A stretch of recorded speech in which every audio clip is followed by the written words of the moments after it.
Assalamu alaikum everyone and a very warm welcome to Learn Correct English. I hope you guys have enjoyed your Eid holidays and now let's be back towards learning English, and today's topic basically include a very important basis or foundations of English language, that is the use of helping verbs.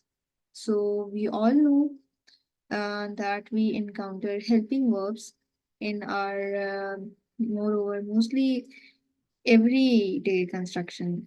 So in many of the sentences we see such types of helping verbs, like for example can, may, will, shall, could, might, would, should, etc.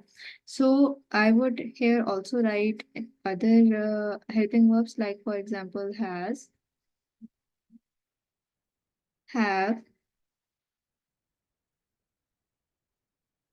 had, and there are some other helping verbs which you can probably see in your English grammar books. So these are some of the helping verbs. And firstly, I will introduce you towards the term helping verbs. Helping verbs, as the name suggests, is are those type of verbs uh, which help another verb, that is the main verb in a sentence, in the sentence construction. All right. So that is why they have got the name of helping verbs. So they have basically three functions. Number one is about, they tell us about the singularity and plurality of the subject. Subject is that entity that is performing any action in the sentence. It also tells us about the tense.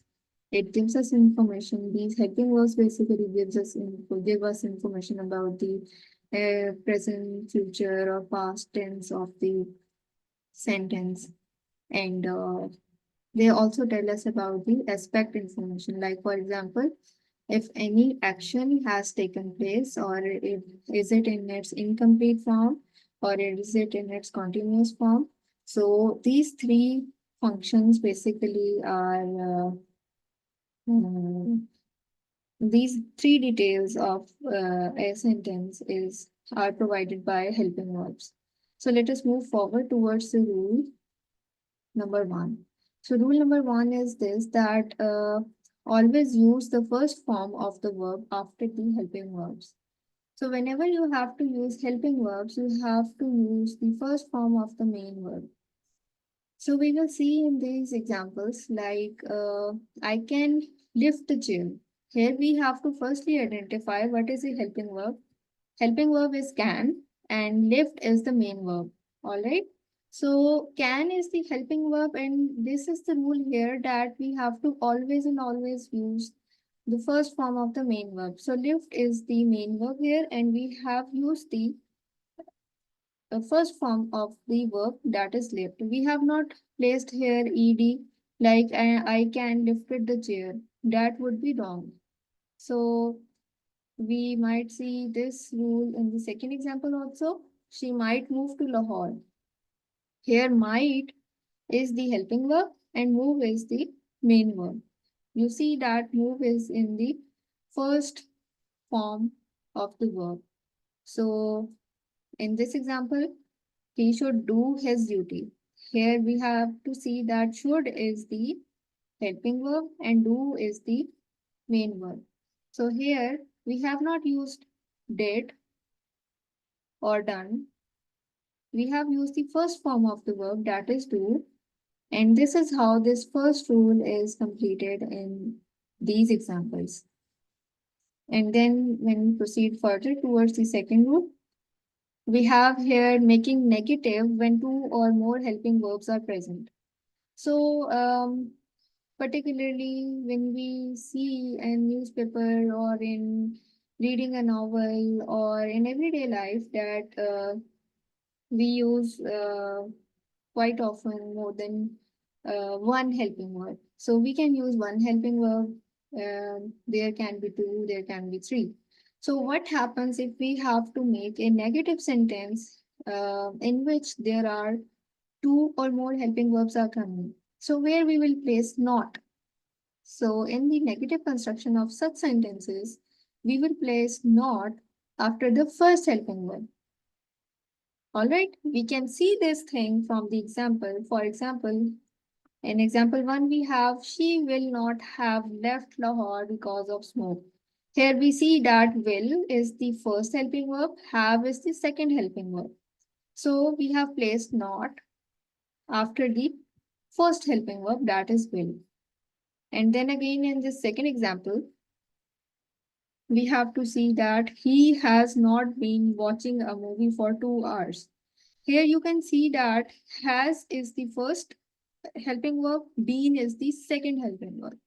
And we have placed not after the first helping verb. All right. And if you remember the functions which I have told you at the very beginning of this lecture, uh, these helping verbs basically tell us about the tense of the sentence. So here if we see that this will is used, this will is telling us about the future tense. So with future, you see here that have is also attached. And whenever have or has or had comes, we say that it is future perfect. So in the second example, we see that has is coming. So this has shows that this sentence is in the present tense. All right. And if we look towards the whole sentence, he has not been watching the movie for 2 hours. We see here that the main verb watching has ing with it. That is, it is in continuous sense. All right. So it would be present perfect continuous. Like he has not been watching a movie for 2 hours. So this is how it tells us about tense. And the second perspective, second function which helping verb shows is about the singularity or plurality of the subject. So if you see, we have placed has with he. So this has with he shows that he is a singular person. If we have placed here they, then we might have used have.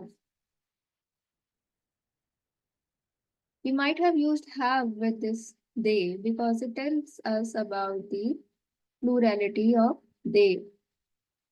So this is how the functions of the helping verbs are told, and you need to learn all these functions in order to be grammatically correct in your English.